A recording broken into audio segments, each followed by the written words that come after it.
Now we're going to talk about adding transitions to your clips. So once you have your clips assembled in your timeline, like I do down here, we'll be able to add transitions to those. So let's go ahead and play through, and we'll kind of talk about transitions and why we use them as we're kind of playing through this. So what transitions will allow us to do is it allows us to move from one clip to another and give the audience time to kind of process the change in that clip. You'll see that these kind of jump in between different spaces here. So I'm on this overlook, and then I cut right to the bridge here. So I can apply a transition so that my audience has time to transition in their mind from one space to another. Now this is totally an artistic choice, but I just want to show you how to apply them and what they would look like. So let's go ahead and get started, and I'll show you the easiest way to do it. So the easiest way to apply a transition is to go to either the beginning of our clip or in between two clips, and then you'll right click and then apply default transition. So if I do that in between these clips, you'll see these little brown boxes show up here to show off that transition. And you'll see that it kind of fades from one place to another, right? So we go from one clip to the next clip. Or if we do it at the beginning, it kind of fades in.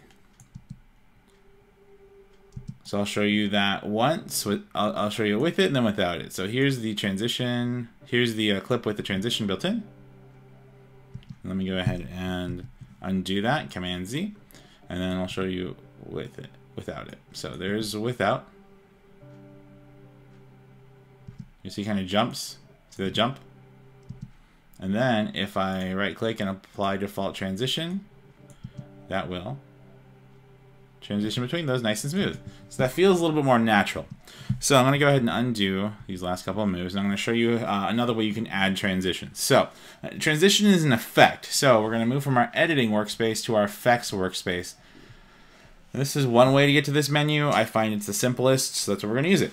So if I come over here to my effects window on the far right, I will see a bunch of video effects and things like that. I'm going to go to video transitions though, and if I click on this little drop down, it shows me my different video effects. So I have 3D motion, dissolve, all this type of stuff. So these are all different types of transitions. The most standard ones are dissolves, so I'm going to go ahead and stick with those. So I'm going to go ahead and select the dissolve that I want. I'm going to go ahead and choose dip to black.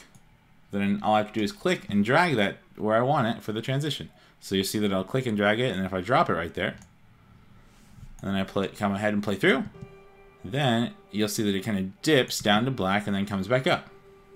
Dip to black. Dip to white would dip to white. I'm going to go ahead and undo that real quick, and I'll choose a cross dissolve. Just going to show you the difference.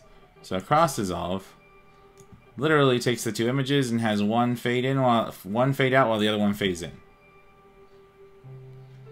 And we'll see that that's a little bit better of a transition than just leaving it alone. Cool. So cross dissolve, drop it in. And there we go.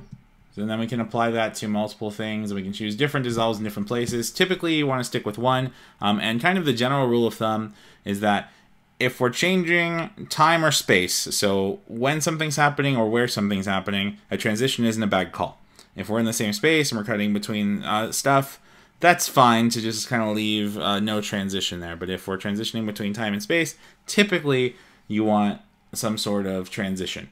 I like dissolves, and again, that's available under the effects menu, but it's up to you as to what you want to do. Just wanted to share this with you and make sure that you were comfortable getting to it. So thanks for watching, and we'll see you in the next video.